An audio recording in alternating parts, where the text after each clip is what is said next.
ladies, it's me again, Ming, the lazy landlady herself. And lazy means leverage and automation to add zeros to your profit. So I want to talk about how I had to evict my tenant last month, and so she got evicted on April 1st. The sheriff was called and he came out on April 4th to do the official kicking out, but she had already gone on April 1st per the court documents. So she followed the court rules and she left on time. And I have pictures that I'm going to link into this video and show you the mess that she made. I mean, when I tell you the dirt, the filth was piled on, it doesn't even make sense. But so when she rented the house 3 years ago, everything was brand new. New kitchen, new cabinets, new flooring throughout. And she, the good thing is she only broke one thing, the main drain. So I had to get the cement sidewalk dug up. Luckily I had insurance to cover that.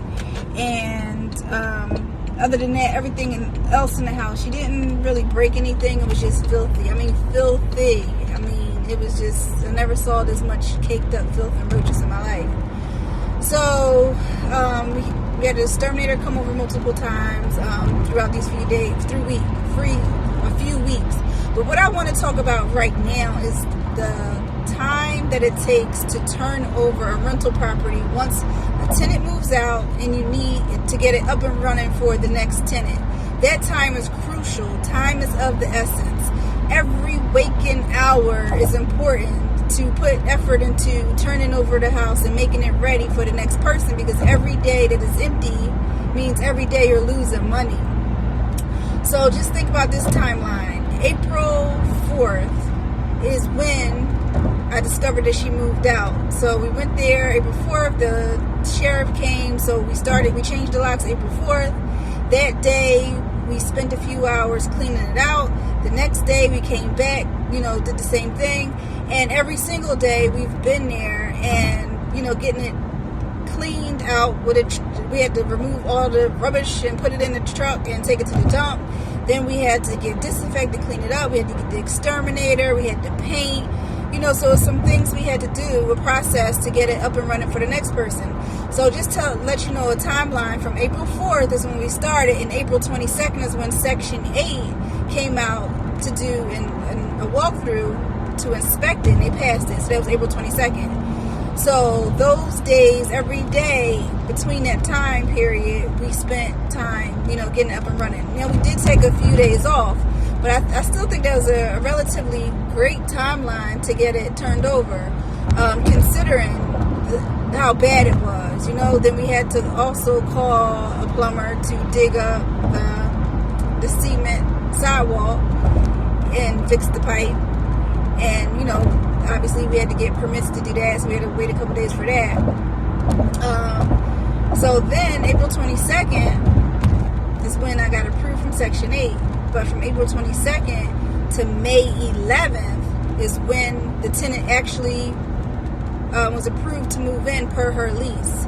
So that's another timeline I want you to pay attention to. So it's approximately 20 days from April 22nd to May 11th.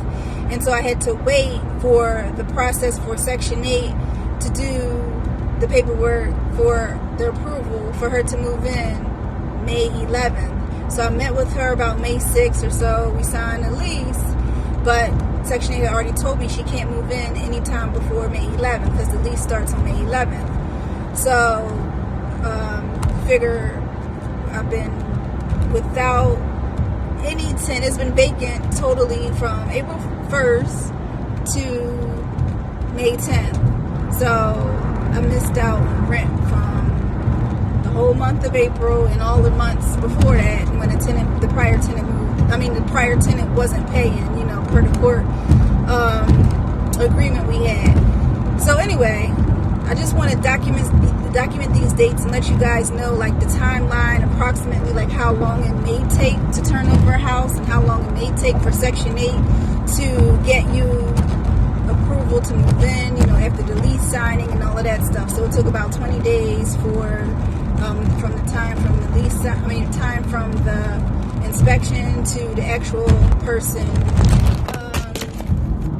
But I'm so excited. Like I said in my last video, I can't complain because I'm so excited that I have the house rented out now. Not only do I have it rented out, but I have it rented out on guaranteed payments. I'm on a government's payroll now. So I'm like ecstatic. I went to a networking meeting today and,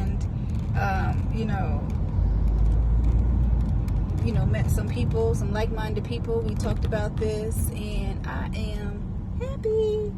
So, lazy landladies, if you have any questions about the Section 8 process, specifically like ones that I didn't mention, or I know I didn't go into detail too much about things. I just wanted today to talk about like timelines.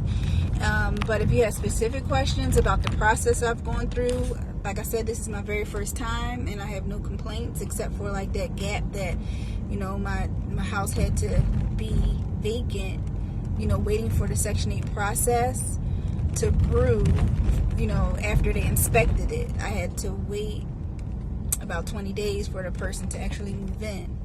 And even that I'm not complaining about because everything is a process. But if you have specific questions, put them in the comments below and I will read them and I will get back to you or do a video on them. Toodles, lazy landladies, go do something. Bye-bye.